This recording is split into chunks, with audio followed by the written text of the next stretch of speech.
Masrin, mahasiswi KPL Universitas Negeri Malang di SMAN 1 Lawan. Hari ini, saya bersama rekan saya Asti Izatujana didampingi oleh guru pamong kami, Bapak Yudhoyono, akan melakukan praktikum mengenai sel kota dan sel elektrolisis. Alat dan bahan: siapkan logam tembaga dan logam seng, kemudian larutan ZnSO4 dan larutan CuSO4, 2 gelas beker, jembatan garam, amplas, dan voltmeter.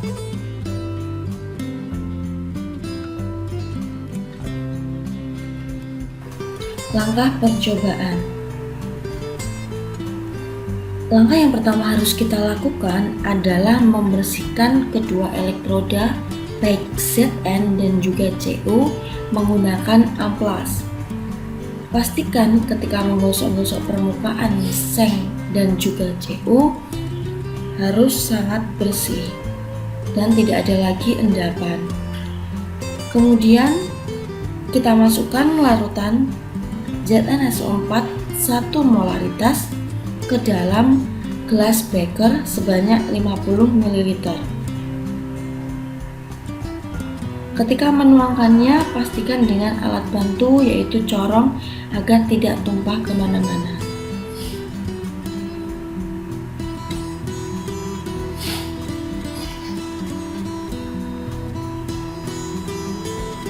Langkah selanjutnya adalah memasukkan larutan CuSO4 1 molaritas ke dalam gelas beker yang satunya menggunakan bantuan corong agar tidak tumpah kemana-mana.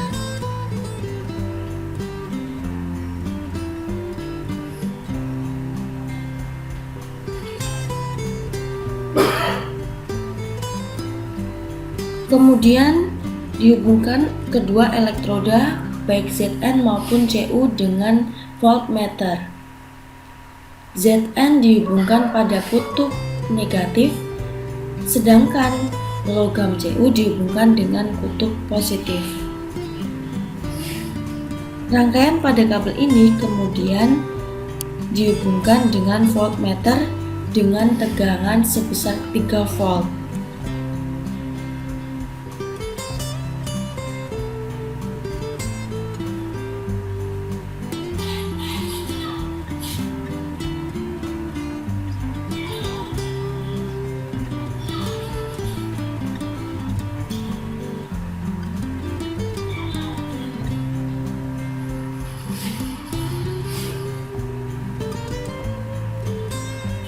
Kemudian, ke dalam larutan CuSO4 dan ZnSO4 dimasukkan jembatan garam untuk menetralisir kelebihan ion positif dan juga ion negatif.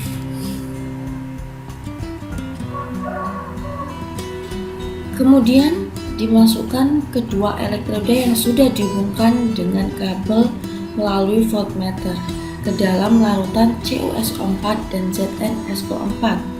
Untuk logam Zn dimasukkan ke dalam larutan ZnSO4, sedangkan untuk logam Cu dimasukkan ke dalam larutan CuSO4. Pada anoda terjadi reaksi oksidasi.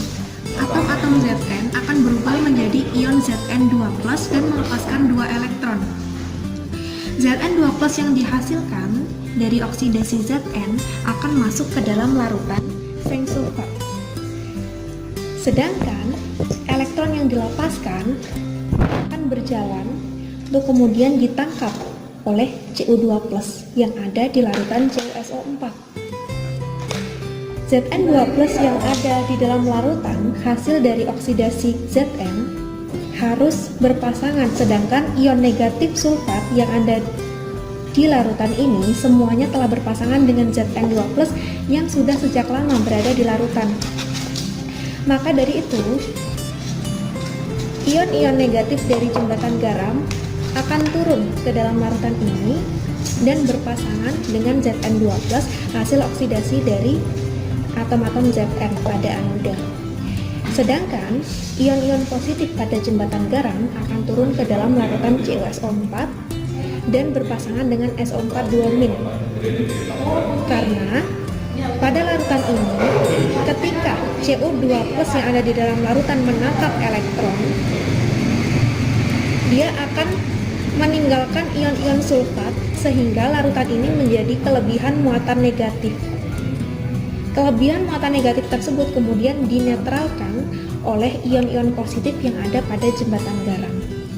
Jadi, fungsi dari jembatan garam di sini selain membuat perpindahan elektronnya berlangsung dalam rangkaian tertutup, dia juga berfungsi untuk menyetarakan antara kation dan anion di antara kedua larutan.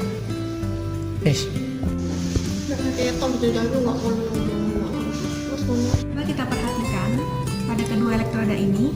Yang pertama pada anoda, tampak elektroda Cu yang menjadi lebih tipis. Sedangkan sebaliknya pada katoda itu lebih tebal.